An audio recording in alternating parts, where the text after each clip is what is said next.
Olá, professor, olá, professora. Eu espero que esteja tudo bem com vocês.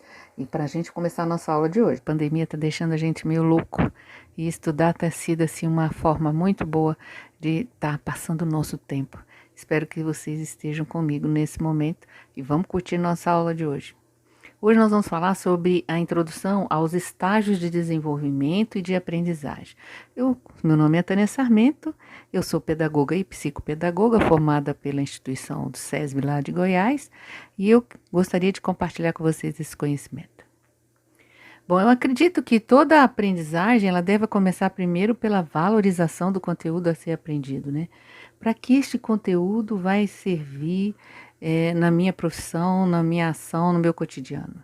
Sem interesse não vai haver aprendizagem, né? Então, a primeira coisa que nós temos que fazer é entender para que este conteúdo vai te servir na vida como professor. Então, primeiro, porque este conhecimento sobre o desenvolvimento e a aprendizagem, eles são importantíssimos para que você possa responder as seguintes perguntas: como as pessoas aprendem? O que pode influenciar positivo e negativamente no aprendizado? Que práticas são as mais adequadas para que elas aprendam? Será que a culpa do meu aluno não estar aprendendo ou demorar tanto para aprender é minha ou é dele? Então, estas respostas elas podem aliviar a tensão sobre o que ensinar, quando ensinar e para quem ensinar. E estão presentes nesses dois conteúdos. Por isso, ele é tão importante para nós e será então tema de nossa aula de hoje. E para começar, eu gostaria de que vocês respondessem para mim o que você acredita que está certo. O aprendizado promove o desenvolvimento ou o desenvolvimento promove a aprendizagem? Deixa a sua resposta aí nos nossos comentários, mas faça isso antes de começar a aula, tá? E depois compare a sua resposta com a conclusão que você terá depois de assistir o vídeo, ok?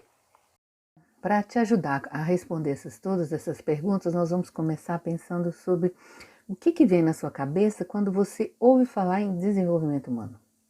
Vou dar um tempinho aí para vocês darem uma pensadinha. Aí não aguento, vamos falar. Talvez você estabeleça uma ligação com qualidade de vida, né? Afinal, é mais ou menos isso que a gente aprendeu lá na nossa sala de aula, que tem a ver com IDH, o Índice de Desenvolvimento Humano, mas que teria a ver alguma coisa com a felicidade, com a sensação de satisfação.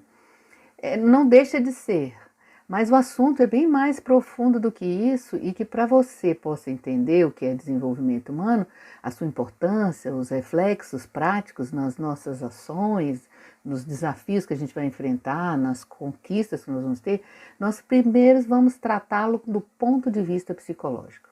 Então, a psicologia do desenvolvimento humano é uma área do conhecimento que tem como objetivo e objeto de estudo, né, a análise e a compreensão de como os processos físicos e psicológicos se desenvolvem em cada etapa do crescimento humano. E crescimento humano é a mesma coisa que desenvolvimento? É outra questão que a gente precisa também entender, né? O crescimento, ele deve ser entendido como referente ao aspecto quantitativo das proporções do corpo, tratando então do aumento físico destas proporções. Enquanto que o desenvolvimento, ele refere-se mais ao aspecto qualitativo, né? Sem, contudo, excluir alguns aspectos quantitativos também. O crescimento ele estaciona em determinada idade do ser humano ao atingir a maturidade biológica, diferente do processo de desenvolvimento que ele permanece da concepção até a morte. Então, apesar das diferenças que caracterizam, né, o desenvolvimento de cada pessoa, há certos princípios universais no desenvolvimento e esses que são fundamentados por teorias e por teóricos que estudaram o desenvolvimento e a aprendizagem. Nós vamos tratar de alguns princípios maturacionais que são previsíveis de serem observados no desenvolvimento humano, porque isso fica mais fácil na sua observação de sala de aula. Então, o desenvolvimento, para a gente concluir sobre o conceito, ele se refere a mudanças qualitativas e quantitativas nas estruturas que compõem o indivíduo, que vai de um nível inferior para um nível superior, né? E acontecem ao longo do tempo. São mudanças físicas, cognitivas, sociais e afetivas, né, próprias da espécie. E nós vamos falar sobre esses aspectos mais para frente com um pouco mais de detalhes. O ato de se desenvolver, então, resulta na ação de estar apto para o próximo passo ou etapa superior em que se encontra na fase atual. Então, ou seja, houve um desenvolvimento quando o indivíduo aumenta em qualidade e quantidade as suas capacidades de responder às exigências do meio. E é neste processo que o indivíduo adquire o que a gente chama de conduta, de norma, de valores, de formas de pensar, modos de agir em uma sociedade. Então, a melhoria física, cognitiva, social, afetiva, ela tem princípio na concepção e fecundação do óvulo e continua durante todas as fases da vida do indivíduo. Então, o fim só acontece com a chegada da morte. E por isso, para que se considere o desenvolvimento de uma pessoa, é imprescindível integrar as várias áreas do conhecimento. Um professor precisa atualmente ter conhecimento em áreas como a educação, a biologia, a sociologia, a antropologia, até mesmo a medicina. Porque juntas essas ciências, elas podem dar um diagnóstico comportamental sobre uma pessoa. Seu estudo possibilita uma melhor observação, uma compreensão, a interpretação do comportamento do homem. Um dentre os muitos que estudaram esse comportamento está Jean Piaget. Ele fez isso ao estudar a mudança de comportamento de uma pessoa ao longo da sua vida e as diferentes fases pelas quais ela passa e pôde caracterizar atitudes de cada faixa etária. Estas faixas etárias ele denominou de estágios. Mas antes de entrar neste assunto propriamente dito, é importante que nós pensemos sobre coisas mais importantes que você deve saber, como, por exemplo, o conceito tão relevante, até igualmente relevante como o de desenvolvimento, que é o conceito de aprendizagem. Então, a aprendizagem ela é um processo de mudança de comportamento, de habilidade, de valores e de atitudes que são obtidos através da aquisição de informações quando somos expostos à experiência, ao ensino ou até mesmo ao estudo, e é construída por fatores emocionais, neurológicos, relacionais e ambientais. Então, aprender é o resultado da interação entre estruturas mentais e o meio ambiente, e isso implica o saber usar o conhecimento em novas situações ao longo da vida. E aí você pode chamar isso de inteligência, né? E o conceito de aprendizagem em psicologia, ele significa um estudo rigoroso das variáveis que alteram e que modificam o comportamento humano baseando-se em métodos científicos. Estas variáveis, elas podem ser internas, de natureza psicológica e biológica, que vão interagir com o meio externo. Assim, a situação em que ocorre a aprendizagem, ela pode ser compreendida como o momento em que a criança enfrenta uma exigência externa, né, e, portanto, social, e, consequentemente, ela mobiliza e desenvolve respostas para atender de maneira satisfatória essa exigência. Essas respostas, elas podem ser memorizadas e serão aplicadas em outras situações semelhantes. Então, há uma característica individual no modo como cada pessoa aprende, e isso implica necessariamente uma revisão crítica, né, e constante dos processos de ensinar e de aprender, reconhecendo que a existência de diferentes estilos de aprendizagem, o que demanda planejamento e aplicação de estratégias de ensino de acordo com os ritmos de aprendizagem e desenvolvimento de cada aluno. E reconhecendo que não é só o ensino que é responsável pelo aprender e que existem outros fatores que interferem neste processo. Então, nós vamos ver alguns deles porque isso pode nos ajudar a olhar o nosso aluno de uma forma mais integral e, ao mesmo tempo, sermos capazes de identificar a causa de um possível problema. Entre os fatores que podem influenciar na aprendizagem e no desenvolvimento, nós podemos destacar a hereditariedade, né? que se refere à carga genética, que estabelece o potencial de desenvolvimento que pode ou não pode se desenvolver, né, de acordo com os estímulos que vêm de fora ou do meio. Nós temos também o crescimento orgânico, que é o aumento da estrutura e da mental e corporal, e a estabilização do esqueleto. Temos a maturação neurofisiológica, que é o desenvolvimento do sistema nervoso central e sistema nervoso periférico e as funções dos órgãos especificamente. Nós temos também o meio ambiente, que é um conjunto de influências e estímulos ambientais que alteram os padrões de comportamento. Então é um processo, o desenvolvimento é um processo ordenado e contínuo. Ele possui uma sequência estabelecida. Primeiro, essa sequência é dita como céfalo-caudal, quer dizer, da cabeça para os pés. E é por isso que primeiro a criança sustenta a cabeça, depois eleva os ombros e depois rola para depois se sentar e em seguida andar. E também é próximo e distal, ou seja, do centro para as extremidades. É por isso que os rabiscos começam grandes e globais para depois se tornarem mais refinados, né? Já que o controle começa do dorso e vai para os ombros, depois cotovelo, depois punho e por último ao movimento dos dedos. Então é por isso, este motivo, que a coordenação motora começa global para aos poucos se tornar fina. Então isso exige maturação motora e estimulação motora. Então, o aumento da especificidade das respostas também aos estímulos do meio também influenciam. Então, respostas que inicialmente são reflexas, elas passam cada vez mais a serem refletidas, quer dizer, pensadas, aumentando também força, flexibilidade, capacidade de julgamento, operações lógicas. Então, por exemplo, quando você joga uma bola para uma criança que ainda não desenvolveu a apreensão voluntária, ela não pegará essa bola. Mais à frente no desenvolvimento, você joga a bola e ela pega imediatamente. Então a coordenação olho e mão, ela fica mais eficiente e madura e o ato mais específico. Então isso é só para dar um exemplo. Não há crescimento uniforme dos órgãos. Isso é importante também. O crescimento é um processo biológico, como já falamos, de multiplicação e aumento do tamanho celular, expresso pelo aumento do tamanho corporal. Todo indivíduo nasce com um potencial genético de crescimento, que é hereditário, né, que poderá ou não ser atingido, então, porque depende das condições da vida e de que esteja submetido desde a concepção até a idade adulta.